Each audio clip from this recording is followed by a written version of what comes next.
देखो बच्चे, business studies में सबसे पहले आपको मैनेजर फंक्शंस पता होने बहुत ज़रूरी है।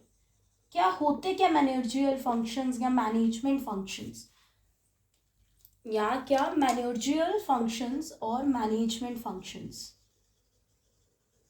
Can anybody have any idea? No. Managerial functions either management functions जो रहते हैं बिजनेस की फील्ड में, वो होते हैं बच्चे हमारे पास प्लानिंग, देन ऑर्गेनाइजिंग, देन बच्चा staffing, directing, and at last but not the least is your controlling. ठीक है, ये आएंगे आपको तो पूरा बिजनेस स्टडीज आ जाएगा आपको। तो आज सबसे पहले आपको पता होना चाहिए कि प्लानिंग सबसे पहला स्टेप रहता है कोई भी मैनेजमेंट को फंक्शन कराने के लिए या उसको परफॉर्म कराने के लिए। सबसे पहला function should be the planning. अब प्लानिंग होता क्या बेसिकली? प्लानिंग हो गया बेटा जिसमें आप कुछ डिसाइड कर रहे हो, कुछ ऑब्जेक्टिव को सेट कर रहे हो, दैट इज योर प्लानिंग। ठीक है, प्लानिंग कहता है क्या हो गया, सेट करना ऑब्जेक्टिव को, सेट करना बच्चा ऑब्जेक्टिव या गोल को, या कोई भी आपका जो स्पेसिफिक मोटिव है, एम है, उसको सेट करना। सपोज आप कुछ भी लेते हो, अगर एक एग्जांपल ले लें, ठीक है, आप मिस्टर ए ले लें, हम मिस्टर ए की मंथली इनकम है 20,000। ठीक है, अब मिस्टर ए 20,000 अर्न कर रहा है। अब वो प्लान क्या करेगा, उसने पूरे मंथ का प्लान करना है, पूरे मंथ का, मंथली उसने अपना एक बजट क्रिएट करना है। मंथली बजट क्रिएट कैसे करेगा वो? अब वो बोलेगा मिस्टर ए कि मुझे भाई पूरे महीने में यहाँ पे खर्चा करना है, फलानी जगह खर्चा करना है। अब वो खर्चा करना कैसे है? अब उसने इतने में से, अपनी पूरी इस इनकम में से कुछ सेव भी करना है, सेविंग्स भी करनी है, उसने अपनी कंजम्पशंस भी करनी है, उसने अपनी एसेंशियल नीड्स भी पूरी करनी है, जो भी रहता है सब कुछ उसने क्राइटेरिया फॉलो करना। उसके लिए सबसे पहले वो प्लानिंग करेगा, एक प्लान बनाएगा कि हाँ, अगर मैं 20,000 कमा रहा हूँ और मैं सोचता हूँ कि मैं 20 की जगह कमा रहा हूँ, मेरे हाथ में आ रहा है जो net amount, that will be the 18,000 to. मैं ये मत सोच के चलूँ कि मैं 20,000 कमा रहा हूँ, मैं सोच के चलूँ बेटा 18,000 मैं कमा रहा हूँ। तो वो कहता है कि अच्छा ठीक है, मैं 80,000 सॉरी 18,000 18,000 में अर्न कर रहा हूँ मंथली बेस पे। ठीक है, अब इस 18,000 में से मुझे खर्चे करने हैं। बेशक उसके हाथ में इन हैंड उसके पास आ रहा है 20,000, कैश इन हैंड उसके पास 20,000 आ रहा है, बट वो सोच के क्या चलेगा 18,000 आ रहा है, तो 2,000 तो उसने उसी टाइम सैलरी आने से पहले उसने 2,000 क्या कर लिए, सेव कर लिए।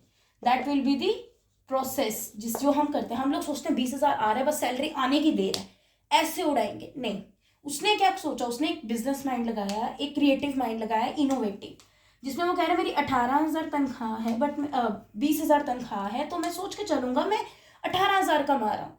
वो 2,000 तो उसने एट ए टाइम कर लिए सेव, उस अब वो करेगा सारी 18,000 में से अपनी एक्सपेंसेस वगैरह, एक्सपेंडिचर्स जो भी इनकर्ट करेगा, कोई भी काइंड ऑफ बिल पेमेंट्स जो भी सारा रहता है इंटायर प्रोसेस, वो किस में से करेगा, 18,000 में से 2,000 उसने बचा लिया, उसके अकॉर्डिंग वो प्लानिंग करेगा। अब फिर वो ऑर्गेनाइजिंग में आएगा। ऑर्गेनाइजिंग में क्या करते हैं बेटा, हम असेंबल करते हैं चीज़ों को, किसको, फिजिकल रिसोर्सेज को।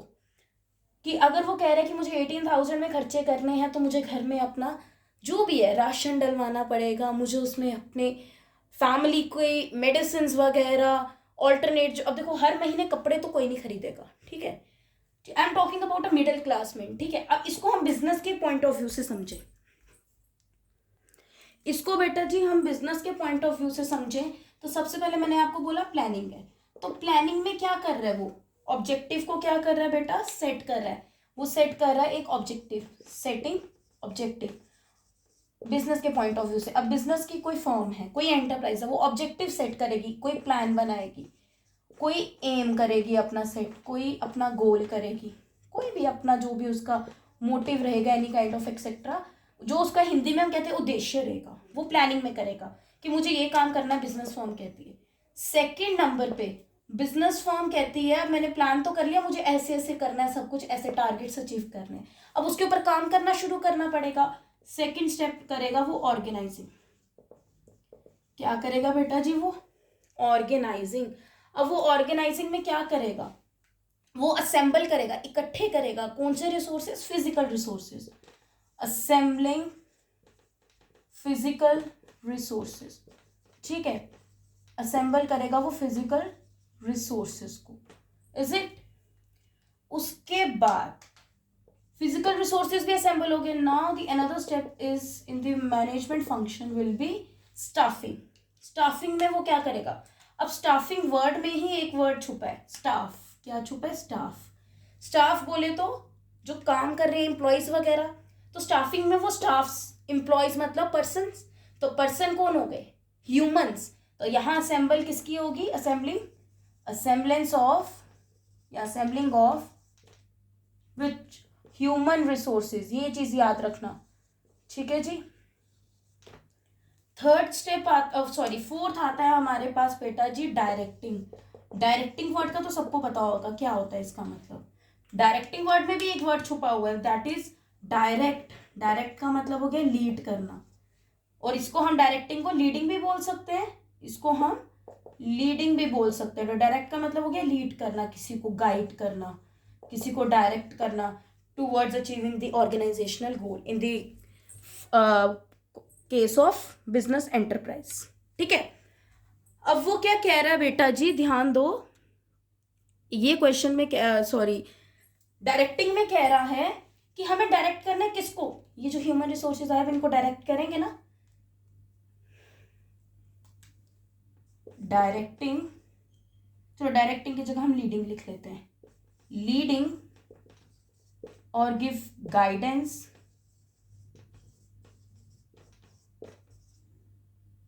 to the employees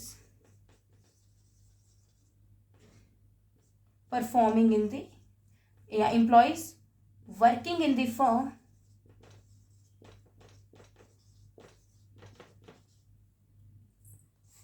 for the better performance firm।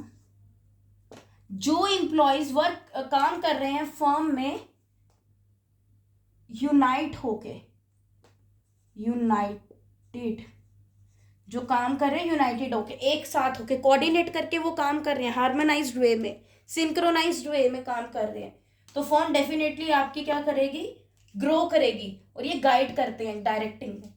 Last step होता है आपका मैनेजरियल फंक्शन का बच्चा कंट्रोलिंग। कंट्रोलिंग में भी एक वर्ड छुपा है, कंट्रोल।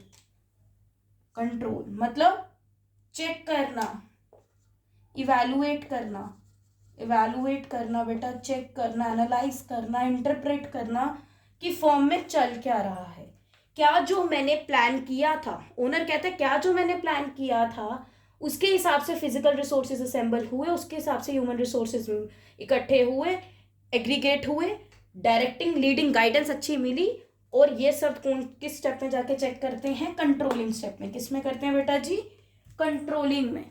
टू इवैल्यूएट और to check the entire managerial function, managerial functional process to determine करना, मेजर करना, डिटरमाइन और measure whether the work is done as per the plan, done as per the plan। वो कह रहा है controlling में check करना, इवैल्यूएट करना कि जो हमने जो सारा एंटायर पूरा का पूरा मैनेजरियल फंक्शनल जो प्रोसेस था, प्लानिंग, ऑर्गेनाइजिंग, स्टाफिंग, डायरेक्टिंग का तक, वो सारा क्या उस हिसाब से वर्क कर रहा है जिस हिसाब से हमने प्लान किया था। अगर तो कर रहा है तो वेल एंड गुड, नहीं कर रहा तो ये सारा प्रोसेस बच्चे रिपीट होता है। रिपीट कैसे होगा, फिर दोबारा से replanning, reorganising, restaffing, redirecting and again recontrolling, is it. ये प्रोसेस दोबारा आपका फिर इस वे में रिपीट होता है। समझ आई मेरी बात। अब इसको याद रखने का एक ट्रिक है बेटा, OPHLC। अल्फाबेट्स तो याद रह ही जाते हैं आराम से। OPHLC, ओ बोले तो किसके लिए है, ओ है आपका ऑब्जेक्टिव। अब सोचो कि ऑब्जेक्टिव किस में सेट होगा, ऑब्जेक्टिव प्लानिंग में। तो पहला स्टेप हो गया आपका मैनेजमेंट फंक्शन का, मैनेजरियल फंक्शन का प्लानिंग। फिर पी से क्या होगा, फिजिकल रिसोर्सेज होगा, इतना तो याद रख लेना। ये किस में था, ये ऑर्गेनाइजिंग में था। एच से क्या होगा, ह्यूमन रिसोर्सेज हो गए। अच्छा ये किस में था, ह्यूमन रिसोर्सेज मतलब स्टाफ हो गए, एम्प्लॉयज हो गए, ह्यूमन, तो ह्यूमन रिसोर्सेज स्टाफिंग में थर्ड स्टेप आ गया स्टाफिंग। एल से क्या होगा, लीडिंग, क्या होगा लीडिंग। अब लीडिंग मतलब होगी गाइड करना, किसी को लीड करना, वो किस में करते हैं, डायरेक्टिंग में, तो डायरेक्टिंग हो गया अगला स्टेप। लास्ट सी से चेक, सी से कंट्रोल, याद रखोगे, सी से चेक, सी से कंट्रोल मतलब कंट्रोलिंग।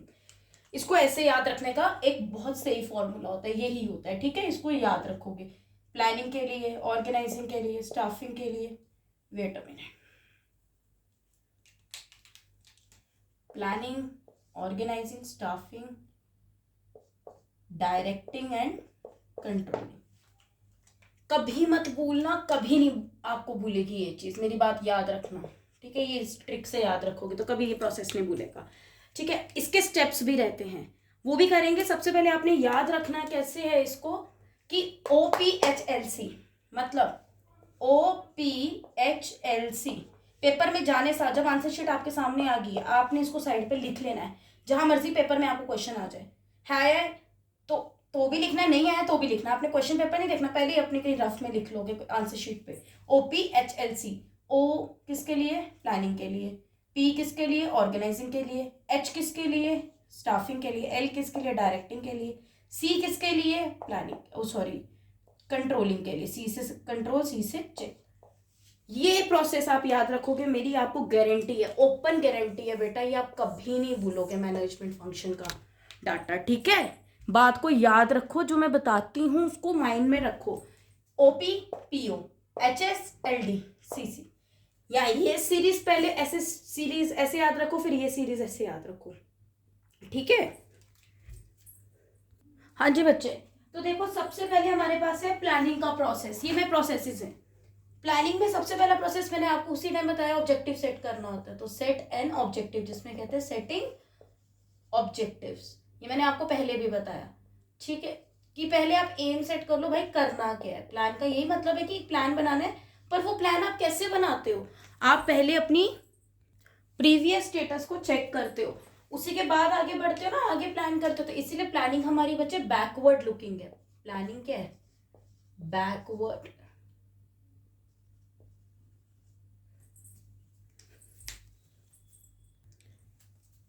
बच्चे बोलेंगे मैम बैकवर्ड थोड़ी फॉरवर्ड है फॉरवर्ड ही है। अब मैं इसका आपको बताती हूँ बैकवर्ड से क्या लिंक है।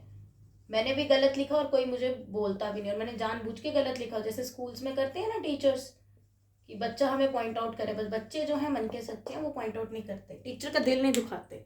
एनीवेज, प्लानिंग है हमारी फॉरवर्ड लुकिंग, पहले हम देखते हैं पीछे कि पिछला प्लान हमारा कैसे था, फिर हम आगे का देख के प्लान बनाते हैं, मतलब बैकवर्ड में देखते हैं और आगे का प्लान बनाते हैं। तो मतलब फॉरवर्ड लुकिंग है ना, आगे के लिए प्लान बनाते हैं, पहले प्लान बनाते हैं फिर कुछ करते हैं, कि planning is the thing which we did before executing any work. कोई भी जॉब, कोई भी काम करने से पहले हम जो डिसीजन लेते हैं, जो भी प्लानिंग करते हैं, दैट इज योर प्लान, ठीक है। ऑब्जेक्टिव सेट करने के बाद आपने क्या करना है, प्रीमिसेस को डेवलप करना है बच्चा, डेवलप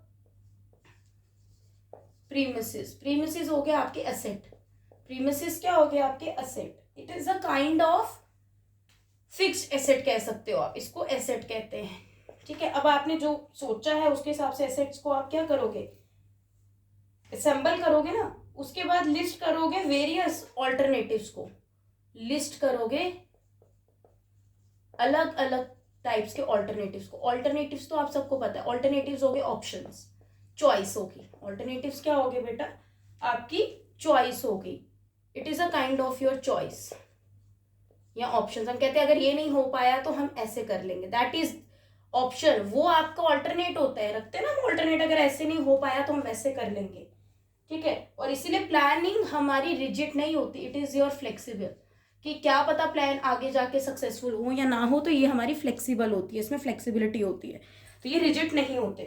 तो प्लानिंग के में अगला स्टेप आता है आपका इवैल्यूएट। अब इन सबको चेक करना है ना, इवैल्यूएशन ऑफ डिफरेंट ऑल्टरनेटिव्स। अब ये जो आप देखोगे कि जितने भी मैंने चॉइसेस, जितने भी मैंने ऑप्शंस, जितने भी मैंने ऑल्टरनेट्स किए हैं, उनको मैं इवैल्यूएट चेक करूंगा कि क्या ये ठीक है, क्या ये वैल्यूएबल है, हाँ ठीक चीज है कि नहीं है, वो चीज आप चेक करोगे। फिर जो भी आपने 3-4 ऑल्टरनेट ऑप्शंस वगैरह रखे होंगे उनमें से आप एक सिंगल्स पहले सेलेक्ट करते हो। तो सिलेक्ट क्या करते हो, सिलेक्शन ऑफ ऑल्टरनेटिव। अब एक ऑल्टरनेट ढूंढोगे कि हाँ ये ज्यादा बेस्ट है। अगर नहीं हुआ तो फिर सेकंड प्रायोरिटी देखोगे, पहले आप फर्स्ट प्रायोरिटी देखोगे।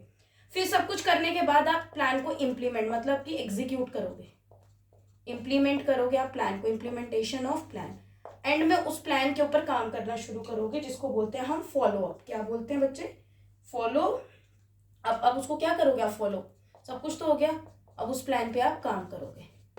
तो सबसे पहले प्लानिंग में ऑब्जेक्टिव सेट कर लिया, प्रीमिसेस को डेवलप कर लिया, लिस्ट कर दी कि जो जो हमारे पास चॉइसेस ऑप्शंस ऑल्टरनेट हैं वो इवैल्यूएट चेक कर लिया, ऑल्टरनेटिव्स वगैरह को सिलेक्ट कर लिया, उसमें से एक सूटेबल ऑल्टरनेटिव ऑफ, फिर उसके बाद इंप्लीमेंट कर दिया प्लान को आगे कि हाँ उस प्लान पे काम करेंगे, और लास्ट में फॉलो अप, उसको फॉलो करो with proper rules and regulations, जो भी आपने उसमें डिसाइड किया था ना बेटा, वो सब।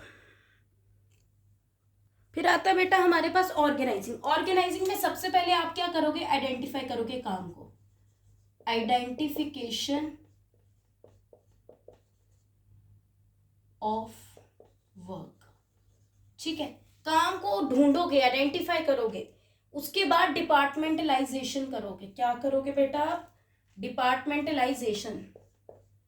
डिपार्टमेंटलाइजेशन मतलब डिपार्टमेंट्स में क्या करोगे, डिवाइड करोगे, कौन सी चीज कौन से डिपार्टमेंट में होनी चाहिए। आफ्टरवर्ड्स आप करोगे असाइनिंग, ड्यूटीज को असाइन करोगे कि किस किस ने क्या काम करना है, उसको अपना अपना टास्क असाइन कर दोगे, असाइनमेंट ऑफ योर ड्यूटीज या आइदर टास्क। ठीक है जी। एट लास्ट ऑर्गेनाइजिंग में आता है हमारा स्टेप इस्टेब्लिश करना रिपोर्टिंग रिलेशनशिप्स को। पुत्र जी क्या करना है, establishing and establishment of reporting relationships. अब ये रिपोर्टिंग रिलेशनशिप्स क्या चीज है, यहां तक ही आपका ऑर्गेनाइजिंग का प्रोसेस। ठीक है, सबसे पहले देखो आइडेंटिफाई करो काम को, मतलब काम ढूंढो करना क्या है, फिर डिवीजन करो उसकी, डिवीजन ऑफ वर्क जिसको बोलते हैं हम डिवीजन ऑफ वर्क, पढ़ा है ना आपने प्रिंसिपल में, डिवीजन ऑफ वर्क। आइडेंटिफाई करो काम को, डिवाइड करो, उसके बाद डिपार्टमेंटलाइजेशन में डिपार्टमेंट्स। ठीक है, हेड डिपार्टमेंट्स, फिर जो भी है finance department, sales department, commerce department, accounts department, etcetera and etcetera, वो सब। फिर ड्यूटीज को, टास्क को उनको असाइन करो। असाइन करो क्या, ड्यूटीज और टास्क को, किसने क्या करना है, कौन सा टास्क किसने करना है। रिपोर्टिंग रिलेशनशिप्स इस्टेब्लिश मतलब बढ़ाओ, रिपोर्टिंग रिलेशनशिप्स को इस्टेब्लिश करो, बढ़ाओ उसको। अब रिपोर्टिंग रिलेशनशिप्स क्या चीज है, रिपोर्टिंग रिलेशनशिप्स बच्चे क्या चीज है, ये आपके पास होते हैं अथॉरिटी और रिस्पॉन्सिबिलिटी। रिपोर्टिंग रिलेशनशिप कौन से रिलेशनशिप्स होते हैं, अथॉरिटी एंड रिस्पॉन्सिबिलिटी। पता है ना, authority responsibility should goes hand in hand. अगर अथॉरिटी देने वाला भी कॉपरेट कर रहा है और रिस्पॉन्सिबिलिटी लेने वाला भी उसके साथ कॉपरेट कर रहा है, उन रिलेशनशिप्स को आप इस्टेब्लिश करोगे इन केस ऑफ ऑर्गेनाइजिंग। ठीक है जी। उसके बाद स्टाफिंग। अब है आपके पास बेटा जी स्टाफिंग। तो स्टाफिंग के प्रोसेस में सबसे पहले कहते हैं कि आपको कितने वर्कर्स की रिक्वायरमेंट है, कितनी मैन पावर चाहिए, तो उसका एस्टिमेट लगाओ। Estimating the requirement of man power या मैन पावर रिक्वायरमेंट कह लो आप। एस्टिमेट करो कि कितने आपको एक्चुअल में मैन पावर या फिर क्या बच्चे वर्कर्स की, एम्प्लॉयज की रिक्वायरमेंट है, वो एस्टिमेट करो। ठीक है, इसमें तो और है नहीं कुछ। मैन पावर रिक्वायरमेंट को क्या करोगे आप, एस्टिमेट करोगे कि मुझे एक्चुअल में वर्कर चाहिए कितने मेरी फर्म में। उसके बाद रिक्रूटमेंट, इनवाइटिंग एप्लीकेशंस को भेजोगे, बेचोगे नहीं भेजोगे, ऑफर करोगे थ्रू प्रोस्पेक्टस, प्रपोजल्स वगैरह।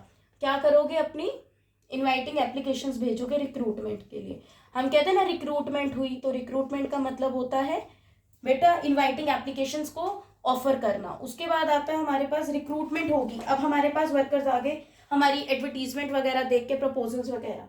अब हमने उनमें से, ये तो है नहीं कि अगर हमने रिक्रूटमेंट निकाली, इनवाइटिंग एप्लीकेशंस भेजी, तो जितने हमारे पास आए जॉब सीकर्स उन सबको हम जॉब दे देंगे ना, उनमें से हम सिलेक्ट करते हैं। रिक्रूटमेंट में पार्टिसिपेट करने को सबके पास राइट है, रिक्रूटमेंट प्रोसेस में सब कर सकते हैं पार्टिसिपेट, बट सिलेक्शन किसी किसी की होती है ना, as per there qualification, eligibility criteria, है ना, and so on etcetera and etcetera.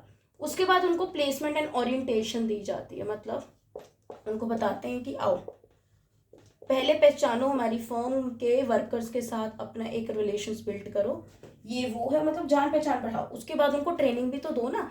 कोई भी बिजनेस आप ये नहीं कह सकते कि ऐसे ही चल पड़ेगा बिना एम्प्लॉयज को ट्रेन किए। देखो एम्प्लॉयज की गलती नहीं है, गलती हमारी बिजनेस की भी नहीं है, गलती है सर्कमस्टांसेस की। क्या रहता है, अब फर्म में बहुत कुछ चेंजेस आते हैं। फॉर एग्जाम्पल अगर आपकी स्टडीज की एग्जाम्पल ले लें, अब ऐसा तो है नहीं आज से 20 या 22 साल पहले या 25-30 साल पहले भी यही सिलेबस था ना, सब कुछ चेंज होता रहता है ना due to the upcoming changes. तो वही सब है कि हमें चेंज को अडेप्ट करना पड़ता है, क्योंकि एवरीथिंग इज डायनामिक। इवन की प्लानिंग हमारी डायनामिक है, it is not actual rigid, lack of rigidity in case of planning. तो सब कुछ ही फ्लेक्सिबल है, तो हमें भी अडेप्ट करना पड़ता है चेंजेस के साथ। तो वैसे ही एम्प्लॉयज़ को भी ट्रेनिंग और डेवलपमेंट प्रोग्राम्स पे, सेमिनार्स, वेबिनार्स पे उनको भेजना चाहिए फर्म को, ठीक है। अब स्टाफिंग में सबसे पहले आपने एस्टिमेट लगा लेना है कि मुझे मेरी फर्म में इतने वर्कर चाहिए, इतनी मैन पावर रिक्वायरमेंट है, ठीक है। आफ्टरवर्ड्स आप उसके बिहाफ पे रिक्रूटमेंट करोगे, मतलब इनवाइटिंग एप्लीकेशंस, इनवाइटिंग एप्लीकेशंस को क्या करोगे, सेंड करोगे, भेजोगे बाहर, ऑफर करोगे या सेंड करोगे कि आओ हमारी फॉर्म में ये वैकेंसी निकली है, वो रिक्रूटमेंट होती है। सिलेक्शन में सिलेक्ट फ्यू, कुछ को सिलेक्ट करेंगे। अगर 12 आ गए, 20 आ गए, तो 20 के 20 थोड़ी आ जाएंगे, जितने की रिक्वायरमेंट फॉर्म को है वो उतने सिलेक्ट करेगी, और as per there eligibility criteria. ऐसा नहीं है कि वो वहां पे डिस्क्रिमिनेशन या बायस करेगी। There will be no bias and discrimination in case of selection process. Selection में अभी हम सिलेक्शन का भी प्रोसेस पढ़ेंगे, स्टाफिंग में आता है, ठीक है, वो भी पढ़ेंगे अलग से। बट सिलेक्शन होगी as per the eligibility criteria, as per the attitude behaviour that job seeker shows towards their interview, ठीक है।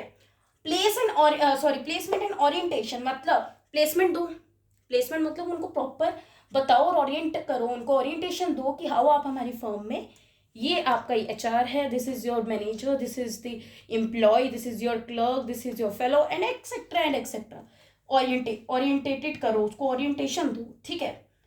फिर आता है हमारे पास ट्रेनिंग, वही जो बात मैंने अभी आपको रिपीट की, ट्रेनिंग और डेवलपमेंट में ट्रेन करो वर्कर्स को, एम्प्लॉयज को ट्रेनिंग दो, एम्प्लॉयज को बच्चा क्या दो, ट्रेनिंग दो, ओके।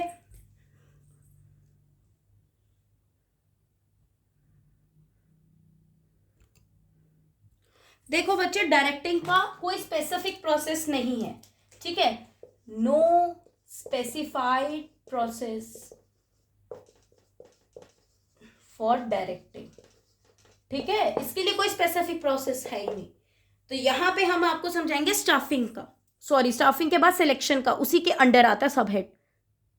इज इट सिलेक्शन में बच्चे, firstly the first and primary initial step is preliminary screening. Preliminary screening क्या मतलब होगा प्रिलिमिनरी स्क्रीनिंग का, एनीबॉडी? देखो बच्चे, प्रिलिमिनरी स्क्रीनिंग का मतलब है प्रॉपर आप उसको देखोगे, स्कैन करोगे कि क्या भाई ये बंदा क्या कर रहा है, इसकी बॉडी लैंग्वेज, कहते हैं ना, चाहे आपकी क्वालिफिकेशन ना हो इतनी, बट आपकी बॉडी लैंग्वेज बहुत कुछ कह जाती है। फिर सिलेक्शन टेस्ट स्टार्ट होता है। अब मैंने बोला अगर मुझे रिक्वायर्ड ही, अगर मैं सपोज फर्म की ओनर हूँ, मुझे रिक्वायरमेंट ही 4 मैन पावर की है, या मुझे चाहिए 10 चाहिए, और मेरे पास रिक्रूटमेंट में आ रहे हैं 40 समथिंग, तो उनमें से तो मुझे 10 ही चाहिए। वो उनके बॉडी लैंग्वेज, स्किल्स, उनके जेस्चर्स, उनके पोस्चर्स, उनकी एलिजिबिलिटी, उनकी क्वालिफिकेशन, सब कुछ। फर्स्ट प्रियोरिटी ऑलवेज भी बॉडी लैंग्वेज, उनका एटीट्यूड, उनका बिहेवियर क्या है टूवर्ड्स इंटरव्यू, ठीक है। उसके बाद आएगा एम्प्लॉयमेंट इंटरव्यू, वही बात आ गई अब, एम्प्लॉयमेंट का इंटरव्यू, एम्प्लॉयमेंट क्या होगी, जॉब, ठीक है। तो अब उसका इंटरव्यू लेंगे, जो भी सारा प्रोसेस रहता है वो तो आपको सबको पता है वो कैसे होता है, ठीक है। एम्प्लॉयमेंट इंटरव्यू,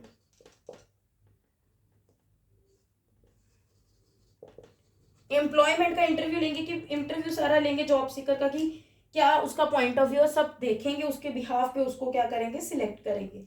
उसके बाद चेक करेंगे उसके रेफरेंसेस, जो भी उसने अपने सीवी मतलब करिकुलम वाइटा, करिकुलम वाइटे, करिकुलम वाइटे, या जिसको हम कह सकते हैं रिज्यूम। रिज्यूम में उसने जो भी अपने रेफरेंसेस वगैरह डाले रखे होंगे, जो भी उसके बैकग्राउंड वगैरह, वो सब हम चेक करेंगे। ठीक है, ऐसा नहीं है कि हम उसके लिए पूछताछ करेंगे बाहर जाके, नहीं। सीवी इसीलिए बनाया जाता है, CV is curriculum vitae, the proper profile. ठीक है, पोर्टफोलियो होता है, प्रोफाइल होती है पूरी उस स्पेसिफिक जॉब सीकर की, कि उसका क्या बैकग्राउंड है, क्या रेफरेंसेस है। रेफरेंसेस हो गए कि बेटा जी वो डालते कि उसने इससे पहले कौन सी फर्म में काम करता था, वहाँ के ओनर का कॉन्टैक्ट, वहाँ का सब कुछ डाटा, ताकि इन फ्यूचर जहाँ पे अब ये जॉब सीख करने गया है वो आगे कांटेक्ट कर सकें कि ये एम्प्लॉय आपकी फर्म में कैसे रहा है। ठीक है, इसीलिए रेफरेंसेस वगैरह दिए जाते हैं। बैकग्राउंड मतलब उन्होंने चेक करना होता है कि क्या उसका जो पूरा बैकग्राउंड है, it should be clear and decent. ये ना हो वहां से दंगे फसाद करके निकला हो बाहर, लड़ाई झगड़े करके बाहर आया हो वहां से, ऐसा थोड़ी होगा। या तो अगर उसने खुद क्विट किए, रिजाइन देके, दैट विल बी ओके। ठीक है, उसके बाद हमारे पास आएगा बेटा सब, ये हमारा हो गया चेक रेफरेंसेस एंड बैकग्राउंड। उसके बाद आएगा selection division.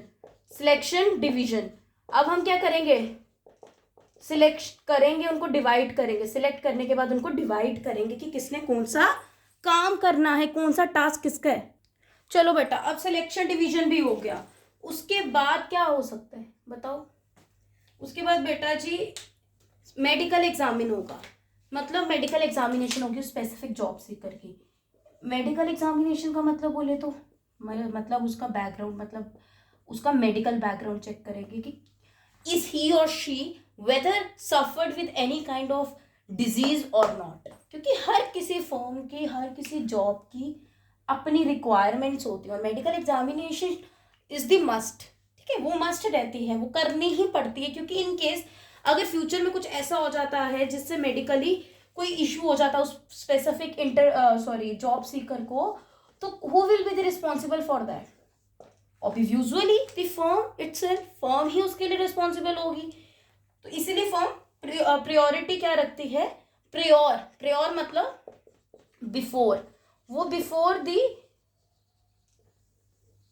Coming to any kind of serious decision वो चेक करती है, मेडिकल स्कैन करती है, उसकी पूरी स्कैनिंग करती है कि इसको कोई डिजीज है या नहीं है। उसके बाद वो देखती है, तो चलो जो भी है सारा हो गया, अगर यहाँ तक सारा स्टेप हो गया प्रोसेस, तो वो जॉब ऑफर कर देते हैं उसको, और लास्ट में एम्प्लॉयमेंट कॉन्ट्रैक्ट को साइन कर लेते हैं। किसको? एम्प्लॉयमेंट कॉन्ट्रैक्ट या कॉन्ट्रैक्ट ऑफ एम्प्लॉयमेंट कॉन्ट्रैक्ट। ये प्रोसेस रहता है आपका सिलेक्शन में। अब समझ आई? अब तो नहीं कभी भूलोगे कि कैसे किसी को जॉब मिलती है। देखो, जॉब मिलनी बहुत इजी नहीं है, ये सब स्टेप्स फॉलो होते हैं। ठीक है, एट लास्ट उसको एम्प्लॉयमेंट कॉन्ट्रैक्ट मिलता है कि अब आप आके ज्वाइनिंग डाल सकते हो। Now come to the controlling side. अब कंट्रोलिंग में ये मतलब नहीं है कि कंट्रोल करना, मैंने बताया उसको चेक करना, इवैल्यूएट करना कि ये सारे प्रोसेस अच्छे से हुए हैं या नहीं हुए हैं। इसकी जगह डायरेक्टिंग जब लेंगे ना, वो इन तीनों को लेके प्लस डायरेक्टिंग तक वो देखेगा कंट्रोलिंग में कि सब कुछ ठीक हुआ है कि नहीं हुआ है, फिर वो किसी कंक्लूजन पे पहुंचेगा। सबसे पहला स्टेप रहता है कंट्रोलिंग प्रोसेस का चेक करने का, प्लान को, टारगेट को चेक करने का। सेटअप कर ले वो टारगेट को, सेटिंग अप स्टैंडर्ड्स या टारगेट, मतलब स्टैंडर्ड परफॉर्मेंस को सेट कर ले वो, कि मुझे करना कैसे चेक है सारा, कि अगर उसका आप कह सकते हो एस्टिमेट लगा ले वो कि मुझे हाँ 2 लाख तक तो मुझे उम्मीद है कि हमें अच्छा टर्नओवर मिल रहा है, आउटकम 2 लाख। ये स्टैंडर्ड परफॉर्मेंस उसने क्या कर ली, सेट कर ली। स्टैंडर्ड परफॉर्मेंस भी बोलते हैं स्टैंडर्ड्स या टारगेट को। ठीक है, उसके बाद वो मेजर करेगा परफॉर्मेंस को। मेजर मतलब कंपेयर करेगा, मेजर्स परफॉर्मेंस। कौन सी परफॉर्मेंस? बेसिकली दोनों परफॉर्मेंस के बीच का परफॉर्मेंस। ठीक है, मेजर्स परफॉर्मेंस है, आप कह सकते हो मेजरिंग ऑफ परफॉर्मेंस। ठीक है यार, मेजर्स भी ठीक है, इतना तो आपको पता है। अब ये क्या है इसमें, अब वो देखेगा क्या मेरी स्टैंडर्ड परफॉर्मेंस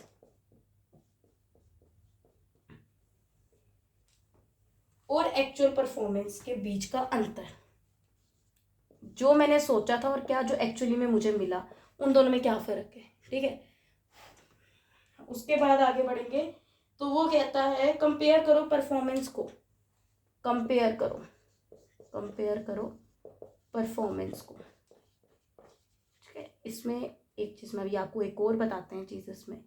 सबसे पहले कंपेयर करो परफॉर्मेंस को, ठीक है जी, अगेंस्ट स्टैंडर्ड परफॉर्मेंस से इसको कंपेयर करो एक्चुअल को।